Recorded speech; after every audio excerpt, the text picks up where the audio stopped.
What are the chances of being on holiday in the same area as your ex? It happens, but what are the chances of being in the same hotel? That is possible, but what was really bizarre was that his hotel room was next door to mine. This story is not for the weak-hearted. My husband and I went abroad for our 10th anniversary. We stayed in a 5-star hotel. On the 3rd day of our stay, while having lunch in the hotel restaurant, I saw my ex walk in. When I saw him, an instant chill ran through my whole body. The plate I was holding dropped and splintered out on the floor. It was like a horrific past coming back to haunt me. It was like seeing a ghost from the past. Seeing him brought back a lot of memories, mostly unwanted ones. He has done some shameful things to me. My husband doesn't know about my shameful past, and I hope to keep it that way. But I have a feeling that my ex has other ideas. I dated him for 3 years, and it was the worst 3 years of my entire life. He used to beat me for fun, for any silly reason. He even forced me to have sexual intercourse with 2 of his friends while he watched. He's a real sickhead. He approached me at the poolside when my husband went back to the room for sunscreen. He sat on my sunbed and asked for my number. I told him that I wanted nothing to do with him. That's when he brandished his phone with footage that showed him slapping me around and forcing me to sleep with his friends. I was shocked. I had no idea that he had made a recording. I reported it to the police 12 years ago, but nothing came of it. I couldn't prove it. The footage could be a game changer, but I'm not prepared to go through that again.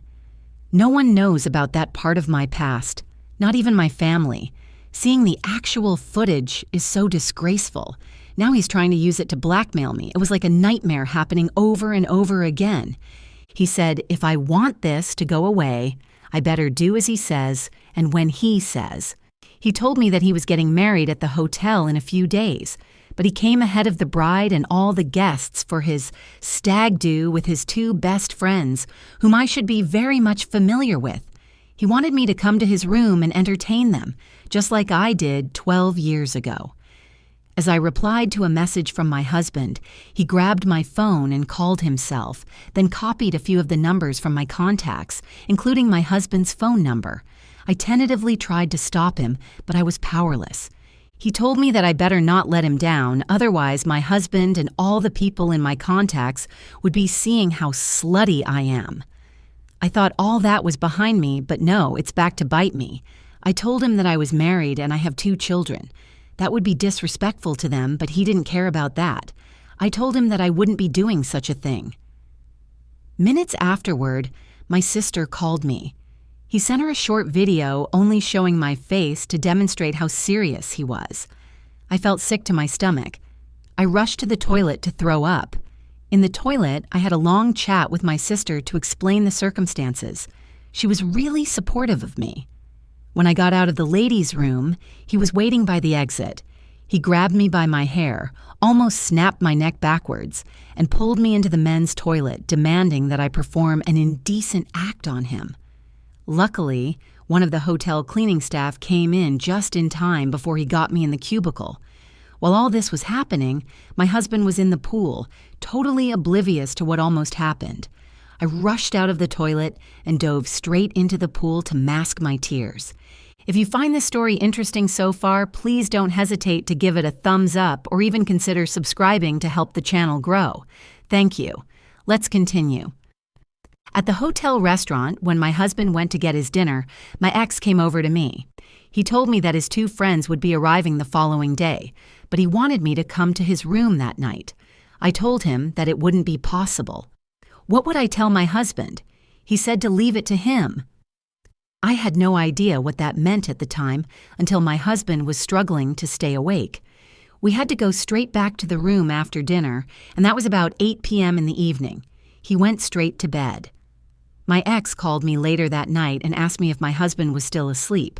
That was when I suspected that he might have slipped something in his drink to put him to sleep. It happened that his room was next to ours.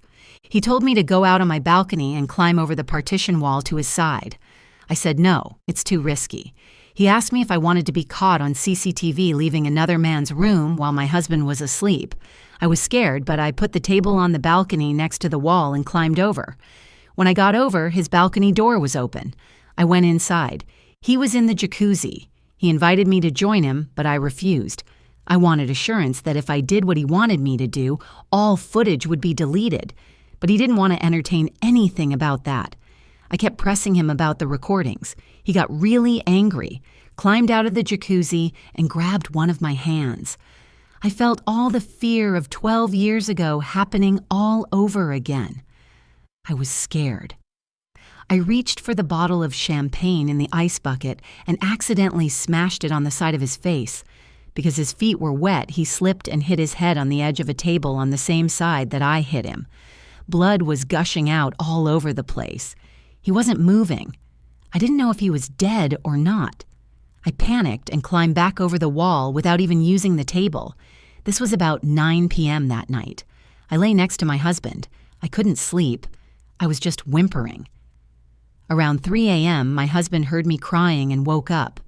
I told him what had happened 12 years ago, the reason I'd been acting strange, and what I had done. I was thinking that I would be going to prison, so I was basically saying goodbye. He lay there and held me in his arms, listening to every word I said for more than an hour.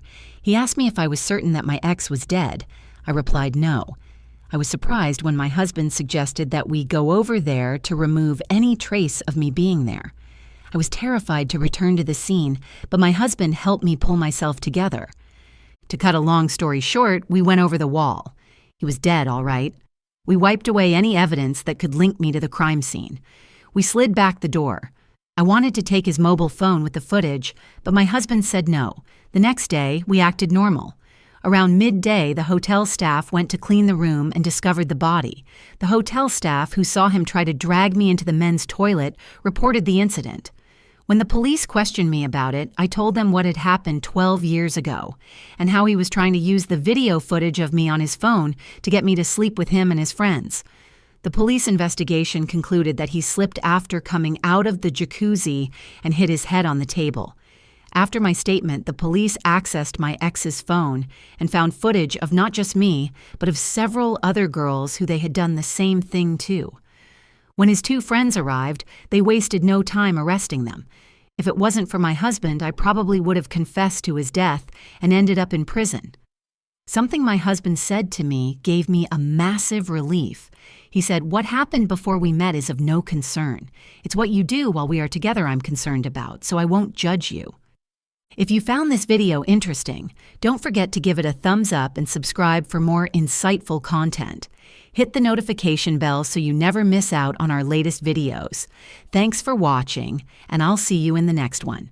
Stop violence against women, girls, and boys.